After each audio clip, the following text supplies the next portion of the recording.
Namaste everyone.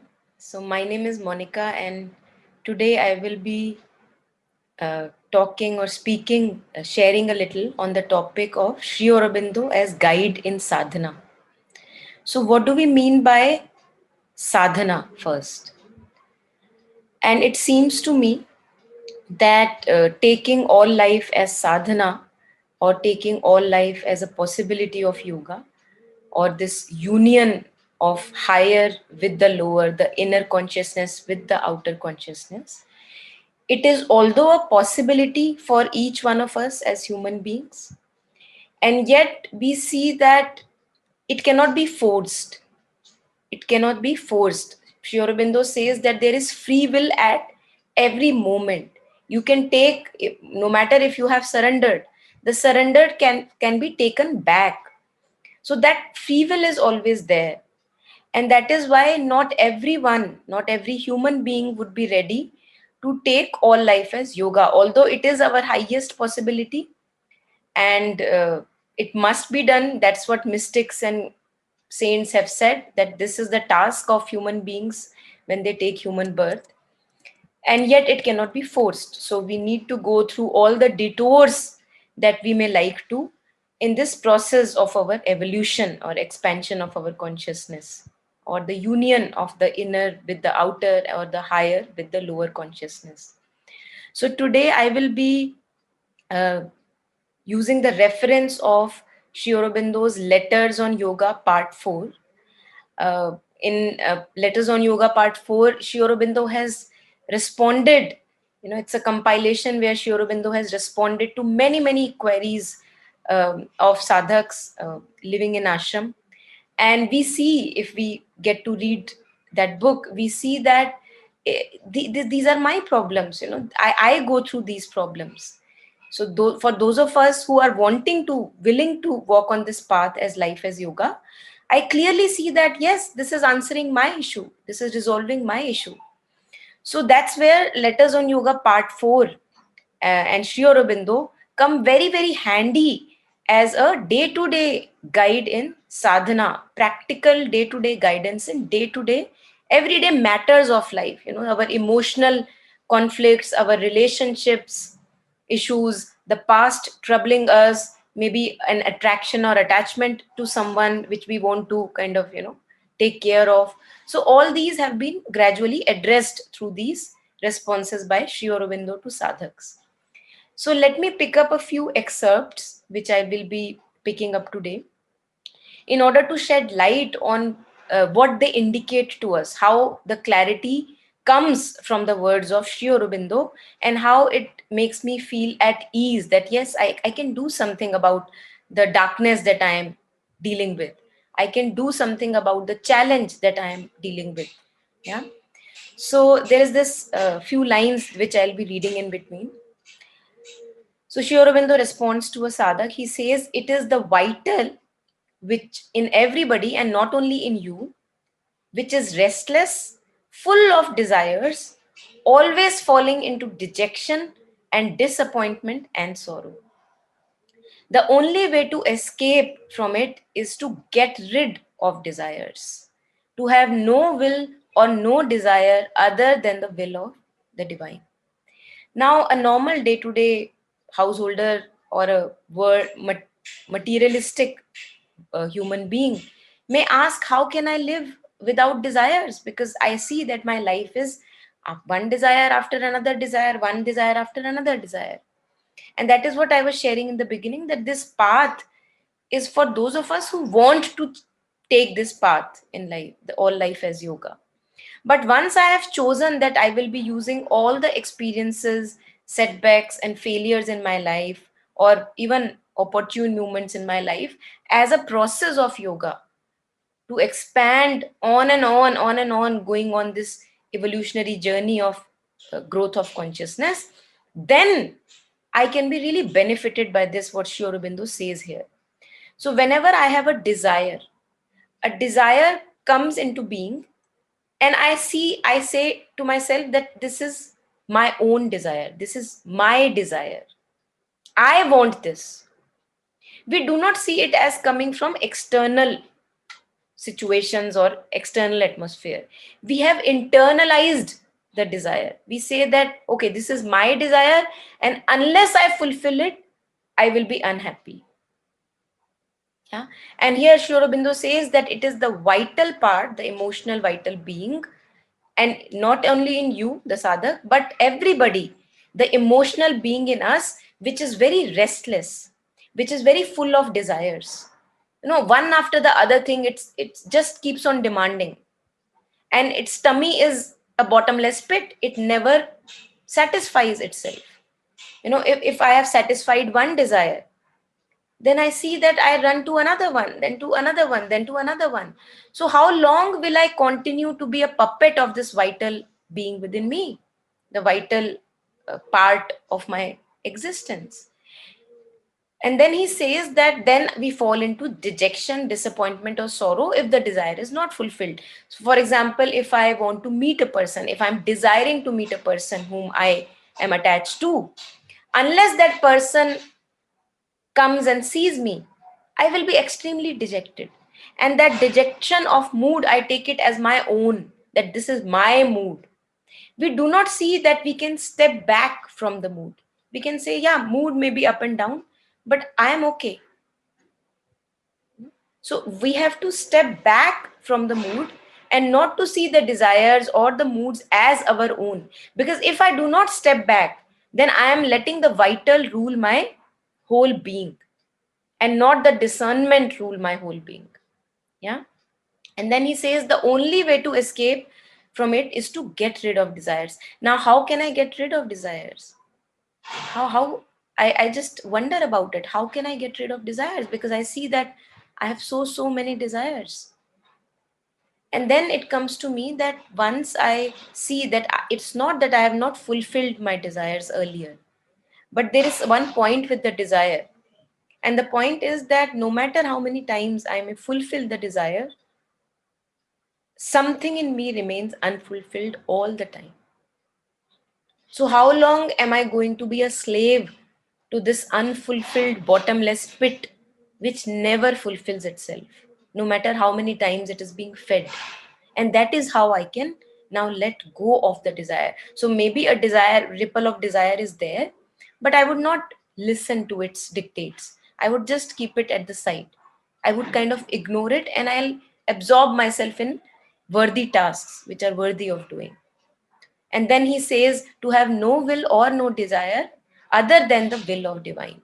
Now, the will of divine is equivalent to the will of discernment. Whenever we are following a kind of an instinct within us that, yes, this is beneficial for me, this will be empowering for me and the other person. Whenever this bhava is there, vivek and discernment is there, then the will of divine is in operation. Yeah, then I'm not clouding it by my desires. So let me just keep on sharing these excerpts, and then we will see what all comes on from these reflections. Now, Sri Aurobindo again reflecting on the nature of vital and desires. And why I'm taking this vital and desire, because as a human being, usually what conflicts us are our emotional attachments. What conflicts me is my moods, is my emotions attached to the past, attached to the future, attached to maybe people in my life. And these are the ones which are kind of entangling in nature. Now, a person on the path of yoga has to go on and on and on and leave away all the entanglements in his life if he is ready to do so. And that's where Sri Aurobindo comes as again a guiding light, a guiding torch in sadhana. So he's saying that is the nature of the vital and its desires. So in brackets, the person has wrote that he had tried to fulfill a vital desire, and it led to a condition of unquietness and misery. So that's what Sri Aurobindo is responding to. He's saying that that is the nature of vital and desire. That if you fulfill it, it just does not take you into an easy place. Yeah. Vital desire and its enjoyment and dissatisfactions and uneasiness always almost go together. So don't think that by fulfilling a desire, I will be at a happy place. I have to be at a happy place irrespective of the desires crawling here and there. Is that a possibility for me? Now, according to Sri Aurobindo, that is our possibility. If we really want to walk this path, that I'm not giving the burden of my contentment and happiness to anything in life. No desire fulfilled will leave me happy. I'm okay as I am right now. And I'm not going to hence fall in the trap or a illusion of the desire being fulfilled. I will be getting peace, because so many times I've done this, I've not really gotten back to peace. Yeah, so it's out of my understanding that I walk on this path. Saturate your mind and vital with the truth and remain calm and still. It is from unsatisfied desire that all suffering arises. Now, there is an unsatisfied desire, and I'm stubbornly after that unsatisfied desire. That is where my suffering arises. That, oh my God, this needs to be fulfilled, unless I'm going to remain unhappy. So, this is where Sri Aurobindo is hinting at, that this is from unsatisfied desire, our focus on unsatisfied desire, that suffering arises. Take your stand on a calm free from desire, he says. And when that has come, all else of the divine truth, love, and ananda can come and stand securely upon it. So, first and foremost is to take a calm stand within my being, irrespective of the, if I can say, spiders of desires floating around here and there. I do not have to buy into the illusion that a desire fulfilled will leave me happy, because it has not done so far. It has not shown me that it works that way. It has shown me that it just leaves me miserable even when I satisfy a desire. And that is where I, out of understanding, I see that it's not, taking me anywhere. I don't want to follow this older path. And then, another line he says about the attachment to things. The physical rejection of them is not the best way to get rid of it. For example, if I may be attached to a person, I say, okay, I remove this person from my life, which is not always so easy, but yet if it is a possibility, and yet my mind will again get stuck again and again with that person, no matter if he has been removed physically. Yeah. So he says physical rejection of them is not the best way to get rid of it. Accept what is given to you. Take what is given to you as a prasad, ask for what is needed, and think no more of it. Think no more of it. So you don't have to get obsessed by thinking that, oh my God, when will it come? When will it come? So everything that is given to us in life has to be taken like a prasad. If it is not given, that then loneliness also has to be taken like a prasad only. He says, ask for what is needed and then think no more of it. Don't uh, don't obsessively think or focus your attention on that thing which is lacking, attaching no importance, using them when you have, and not troubled if you not have. That is the best way of getting rid of attachment. I think he also points here at equanimity or samata. That if mother has given me certain things in life, I am okay and I'm thankful. And if things are not there, see, certain things are not there, it's okay. If I really need them, they will come in time. So that kind of a faith, and not a kind of a vital rush towards things in life and people in life. Now, in the next one, he says Kamna and Vasana. So, Kamna and Vasana. Kamna is desire. Vasana are our addictions, our obsessions, things which we cannot live without. Our asaktis, on which we are totally addicted, kind of. So he says Kamna and Vasana. This thirst, either it is a physical thirst or all the the hungers of our being, that can be called as vasana, have no part in yoga, he says. Now again we come to the point which I was sharing in the beginning, that unless I choose to be on the path, this path is not for everyone.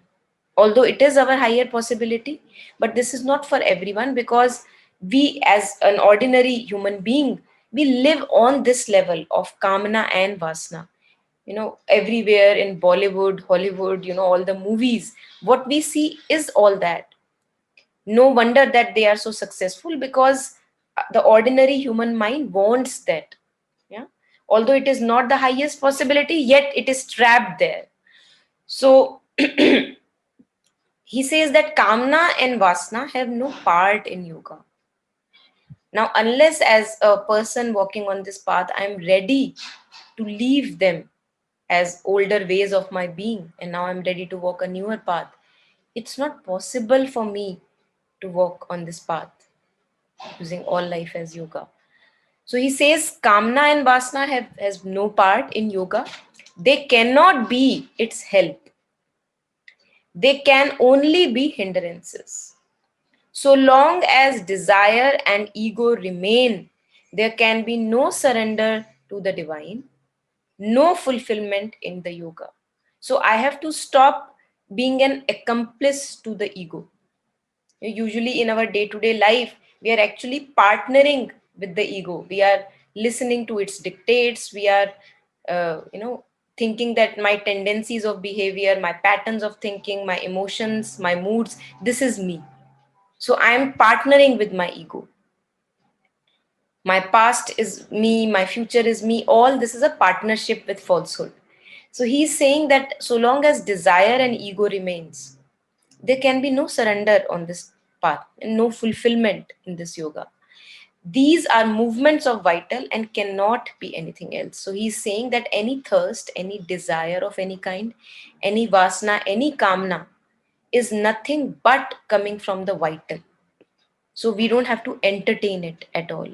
Now, like this, if I follow these steps, my path becomes much easier, because I have day-to-day guidance from Sri Aurobindo. Whenever vasana arises, whenever desires arise in the being, and we human beings have these movements, I cannot deny that I do not have desires. I've become desireless.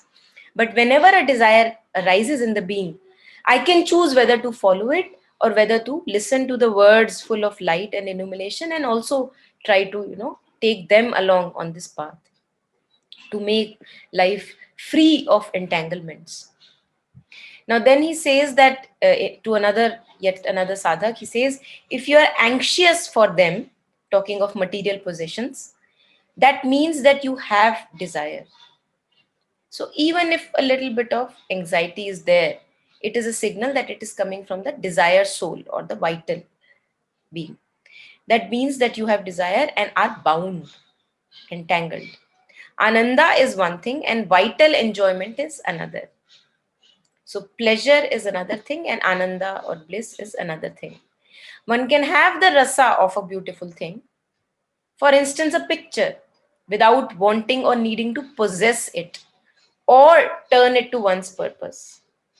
Where that want comes in, that is a vital desire. Now, this is a beautiful guidance here, that he's saying that yes, it's not that you would not be enjoying human life. Yes, enjoy at each moment, but take everything as prasad. And there is one quality with prasad, that uh, we do not ask for more.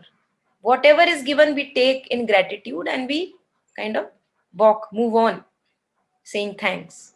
So, can we live our life as all the movements, whether good or bad, taking as prasada, taking as a gift from the divine, not wanting more beautiful experiences, not wanting more spiritual experiences, meditative experiences, because vital pokes its nose everywhere. So he says that whenever the want comes in, then there is a vital desire. You can be sure about it. The sign of freedom from attachment is that one has no craving and can do without things, without feeling anything for that, or disappointment at their loss or absence or hankering or wish to save them. This is again beautiful guidance he's giving us, that for example, if I have a person in my life with whom I enjoy company, his company or her company, the moment that person has to move on, If there is a bit of a disappointment, it means that the vital was entangled. Isn't that a beautiful signal to see where all my weak spots, soft spots are? And then using these guidelines, I can actually make myself connected with a deeper divine strength, because I don't want to remain a puppet to the vital. I want to, be the master of my being, not remain a slave to my tendencies, patterns, and behavior.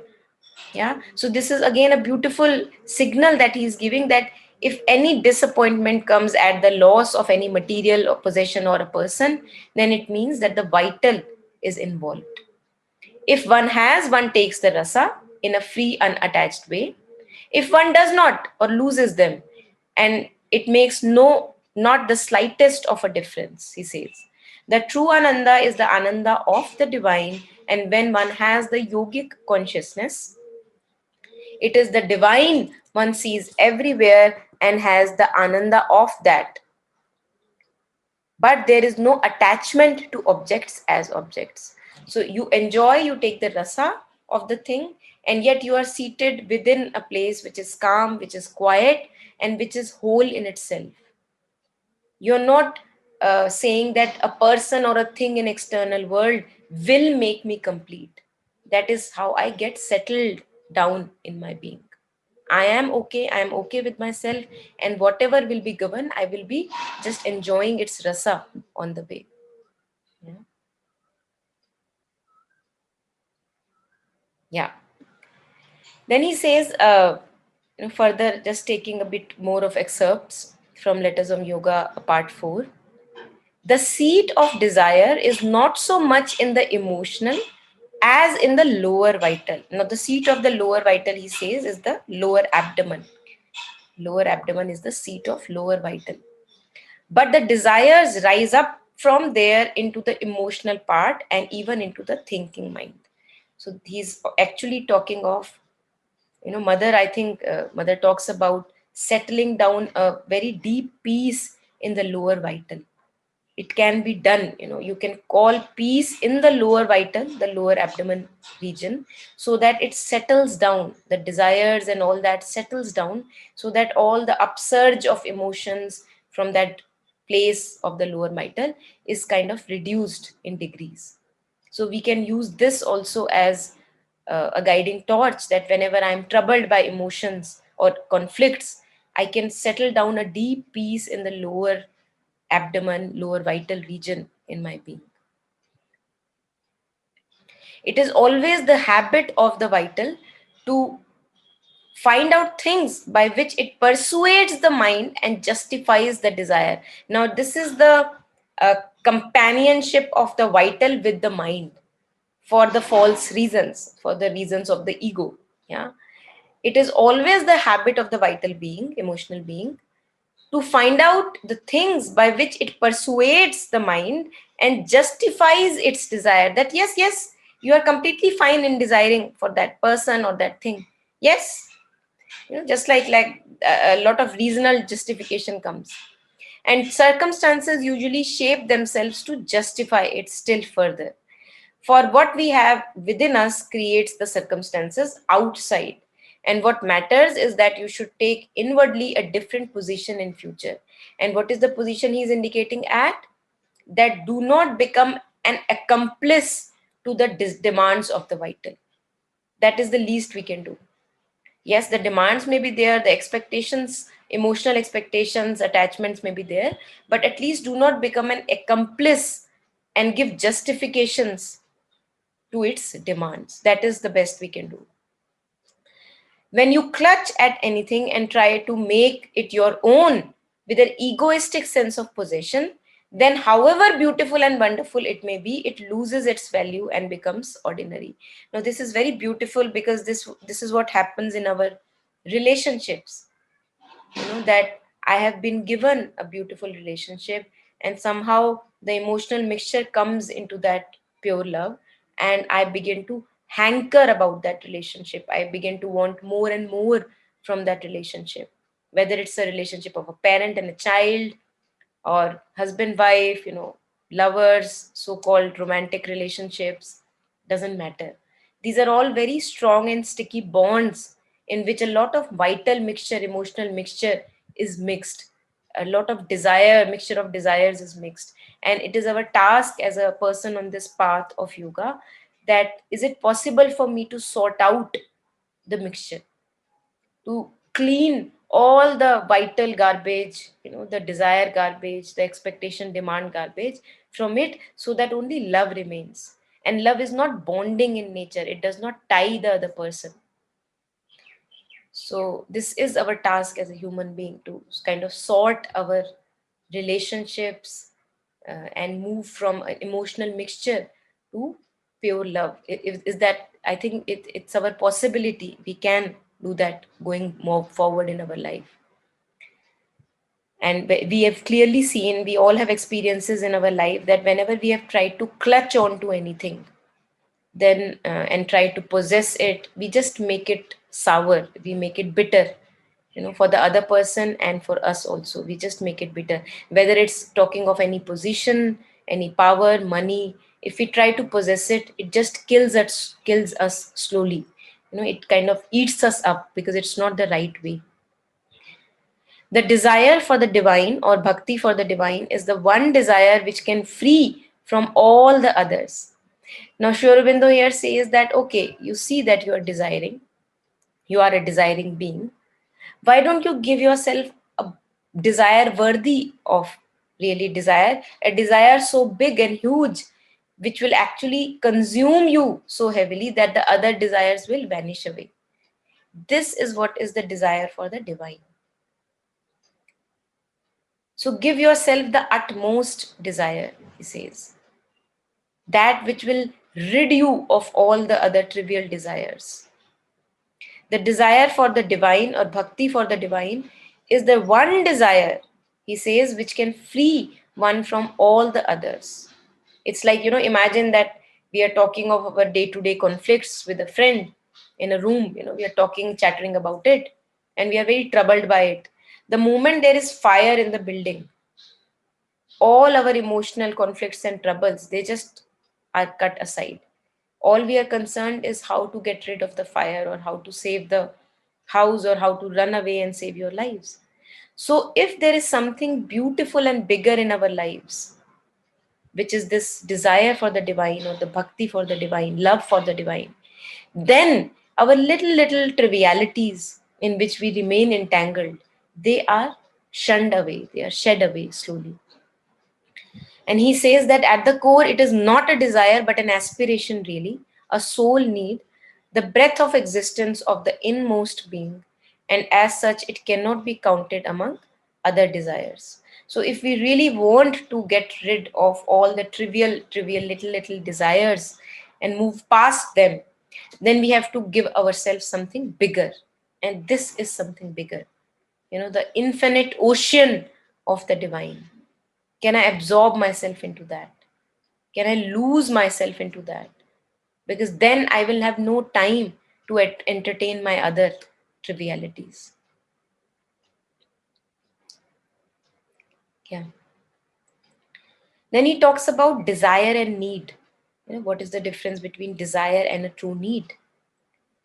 It would certainly be very easy if all that one had to do were to follow one's desires. It's easy. There's no question asked. Okay, one desire after another desire, one desire after another desire. But to be governed by one's desires is not yoga. Need and want are not the same thing. Desire is a psychological movement, and it can attach itself to a true need, as well as to things that are not true needs. One must approach even true needs without a desire. If one does not get them, one must feel nothing. Now, this is our challenge. True need of clothing, true need of food, water. So he's saying that even when I don't get them, I must feel nothing. Who said it was an easier path? But yet it's a worthy path. It's a worthy path because every time I walk on this path, I see that I cross my earlier thresholds. I come out of my comfort zones. I expand What I was a year ago, I am not the same person right now. I think this is really worthy of living, because it gives us joy. The being on this path of yoga, challenging ourselves, challenging our comfort zones. It's a joy. It is pain at times. It is discomfort at times, but I would say it's an auspicious discomfort. And just like labor pains are auspicious discomfort, a mother is going through labor pains when she's delivering a child, but it's a birth to happen. Birth is going to happen, so it's an auspicious kind of discomfort. So all these discomforts that we face on the path of yoga, I think, although they may be painful and difficult and challenging at times, because maybe the divine does not think too little of us, as Mother says. He has greater expectations from us. And yet, we see that we fall many a times, and it's okay to fall, but the path is worthy of following. It's a joy, it's an adventure on this path. And that is why, again and again, no matter how many times we fail and fall and do all the blunders and mistakes, it still seems a worthy path in this human life. Yeah. And then he says, if one cherishes a desire, there is bound to be disappointment and suffering. So, not to support our desires, not to kind of, keep on fueling them, not to take the side of desires. Yes, the ripple of desires may be there, ripples may come again and again, but not to go on their side, not to become, not to become their own party. And he says that if one cherishes desires, there is bound to be disappointment and suffering, especially if at the same time one does yoga. Now, this is very, very important. I feel this is very important, because at times, even I personally have felt that on one hand, the pull of the lower consciousness is so strong, and on the other hand, you are wanting to do yoga, and as if you are wanting to uh, kind of journey on two boats as at the same time. One leg is here and one leg is here, and you're trying to journey merrily down the stream. It is not possible. It is not a possibility. And that's where the disturbance or the difficulty even intensifies, if the person wants to do yoga and yet cherishes the desires. That creates a lot of conflict in the being. It creates a lot of misery in the being. For such desires, the demand for vital affection, kind of comfort from personal uh, intimations, personal relationships. For such desires, demand for vital affection and love from men, and demand for physical comforts are not consistent with the spirit of yoga, in which one must turn one's heart to the divine and be vitally pure, and in physical things must be content with that one gets, and equal minded in all conditions. Now, this is a beautiful, again, a beautiful guidance from Sri Aurobindo, that uh, they cannot go together. On one hand, I'm trying to purify myself, give myself, offer myself to the divine more and more. And on the other side, I keep on hankering after vital satisfaction from a person or a relationship or material possessions. It's not going to happen. It's going to uh, land me up in misery even furthermore. And we see for ourselves, we see when through our own experiences, when this kind of a tussle happens, a part wants to go forward, purify the being, the a part wants to pull back to the vital comfort of intimacy with the person, or the vital kind of a satisfaction. It just does not happen.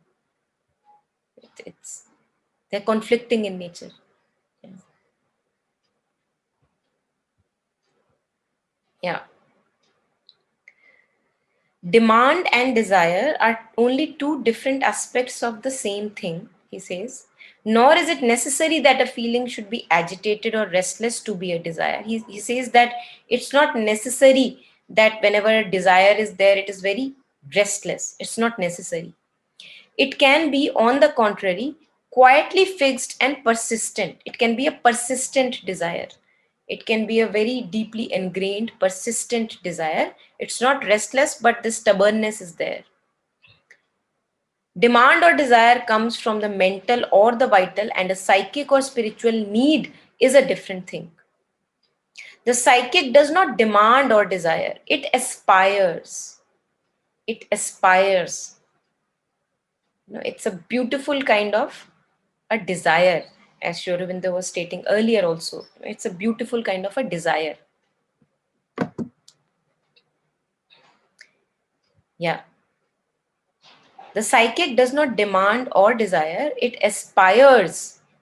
It does not make conditions for its surrender or withdraw if its aspiration is not immediately satisfied. So, psychic is very persistently after purity and progress. It's very clear. All of us have an inherent capacity of progress, a want to be better and better version of ourselves. This is coming from the psychic. This want to move towards perfection is coming from the psychic. It does not make conditions for its surrender or withdraw if its aspiration is not immediately satisfied. For the psychic has complete trust in the divine or in the guru and can wait for the right time or the hour of the divine grace. It is very perseverant. Kabir ji has said, "Dheere dheere re mana, dheere sab kuch hoye, mali siiche so ghada, ritu aaye phal hoye." And mother also says that perseverance is the key on this path. Persist, lage raho. The psychic has an insistence of its own, but it puts its pressure not on the divine, but on the nature. That is what has to be transformed. The nature, the lower nature, the tendencies, the emotional, mental patterns, the behavior, all that has to change and get purer. That is where the psychic puts pressure. Placing a finger of light on all the defects there that stand in the way of realization. Now, this is really beautiful because, as if the microscope, which was always turned outside to other people and situations, has turned within the being. And now I am able to see all the defects, all the weak spots, soft spots, where I need to work upon in my lower nature. This is the beauty. This is light is of the psychic, coming from the psychic. So it places a finger of light on all the defects there that stand in the way of realization, sifting out all that is mixed, ignorant, or imperfect in the experience, or the movements of the yoga, and never satisfied with itself or with the nature till it has got it perfectly open to the divine, free from all forms of ego, surrendered, simple and right in the attitude and in all movements. Now, this puts us on a path for a lifetime. So much to be done. So much to be done. How on earth can I have time for interfering into other affairs? If I turn the microscope within the being, I see that there are so many entanglements everywhere that I try to make a affectionate move. I see that the vital pokes its nose. So this is the work given to us as human beings, and with Sri Aurobindo's guiding lights, we can use these little baby steps and further exponentially grow with his help on this path. So beautiful. Yeah, he talks now about getting rid of desire. The satisfaction of the vital desires is a normal feature of the ordinary life. That is what we discussed in the beginning. That as a normal human being in ordinary consciousness, that is how my life is. One desire after another desire. Only it must be controlled and regulated by a mental will so that one may not be enslaved to the desires. It is only if one turns to the spiritual life that one has to get rid of vital desires. So, if I want to still live on the material plane, ordinary human consciousness, I need not get rid of vital desires. This task is for those of us who are willing to walk on the path of life as a yoga, or life as spiritual, on spiritual path. Yeah. It is not yoga to give free play to natural instincts and desires. I cannot say that this is so natural to me. That's why I'm wanting that person in my life or a material thing in my life. I cannot say it's natural to me. It is not yoga to give free play to natural instincts and desires, because this is lower prakriti. And if I want to walk on this path of yoga, I have to move higher and higher. I have to refine the lower prakriti. Yoga demands mastery over the nature, not subjection to the nature. Because then what is the difference? I have been given this human birth. Why on earth have I been given this human birth if I just have to sleep, eat, drink, make merry? Is that the only task in this human life? And it's very strange that we cannot be satisfied just in the roti, kapda, and makan thing. We cannot be satisfied there. There must be some reason that why we can't be satisfied, because we are made for better things, we are made for higher things. That is the purpose of human existence. Yeah. Then he says, you do not seem to have a correct idea of the nature of vital desire. He's referring to a sadhak. Vital desire grows by being indulged. The more I give in to the vital desire, emotional weakness, soft spots, the more I see that I fall a prey to it. I am becoming more weaker and weaker. It does not become satisfied. If your desire were indulged, it would begin to grow more and more and ask for more and more, just like we are addicted. Imagine that I am addicted to a cigarette. The moment I pick up a cigarette, I want to have another fag, another fag. So these are our addictions. Vital desires, vital needs are our addictions. And slowly we have to de-addict ourselves. If we really want to live a life, beautiful life on this path, then we have to de-addict ourselves. First, we have to realize that we are addicted. And then we have to slowly rehabilitate ourselves, giving ourselves worthy tasks, tasks which are more beautiful and kind of absorb you completely. So if your desire were indulged, it would begin to grow more and more and ask for more and more. That has been our constant experience with the sadhaks, and it confirms what has been always known about the desire. Desire and envy have to be thrown out of consciousness. There is no other way to deal with them. No other way to deal with them. So if the ripple of the desire is there, I just have to not listen to its dictates, and I have to absorb or distract myself somewhere where even there is more beauty, somewhere which is just like bhakti of the divine. Because if I have to distract myself from a thing which is attractive to me, I have to give myself something even more attractive.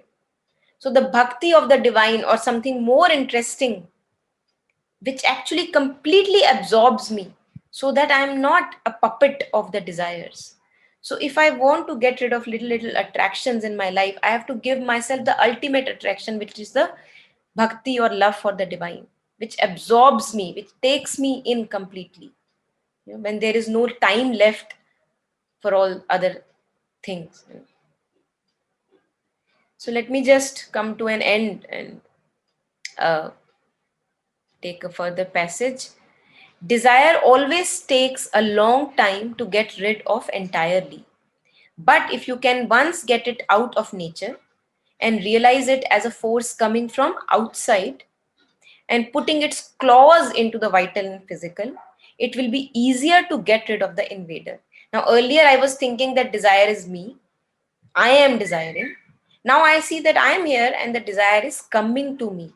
Now it is easier to discard it. You are too accustomed to feel it as part of yourself or planted in you. That makes it more difficult for you to deal with its movements and dismiss its ancient control over you. So, as long as I feel I am one with desire, this is my desire and I have to fulfill it, I have no hope. But once I settle down, I take a step back and make desire something external. It is actually something external coming onto me. Then it is easier to reject it. You should not rely on anything else alone, however helpful it may seem. but chiefly, primarily, fundamentally on mother's force. This is like a golden key that all of us have who are connected with the mother. Cling to the mother, cling to the mother. Do not listen to the dictates of desires. The sun and light may be a help and will be if it is the true light and true sun, but cannot take place of the mother's force. So ultimately, we have the golden key with us, which is mother's presence. Can we cling to mother's presence, follow the light, the words of mother and Sri Aurobindo, and walk slowly these baby steps on this path? Is that our possibility? Do we want to do that? No, I think it's our birthright. We all deserve a beauty where we are progressing each moment, clinging to the mother, cleaving to the divine, not leaving the side of the divine at any time. And whenever we fall, we again come back to the divine, using all our failures as a raw material on the path. So this is what I think I had to share today. And for those of us who have not yet touched Letters on Yoga Part 4, all the letters on yoga are beautiful. But for day-to-day help and guidance, I believe Letters on Yoga Part 4, for those of us on the path, is absolutely not to be missed.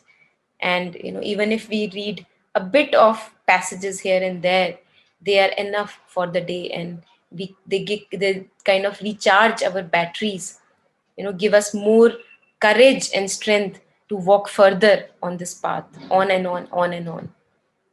So this is my offering for today, and I thank you, Dr. Reddy and Sakar's whole team, for giving me the opportunity to share these snippets with you and my own reflections with you. For me personally, it has been a great help coming to Sri Aurobindo and Mother, and it is such a vast ocean of literature and words and wisdom that a lifetime is not enough to delve into that. So let us absorb ourselves deeply into this ocean of wisdom and light and love. Thank you, and may Mother guide us all. Thank you.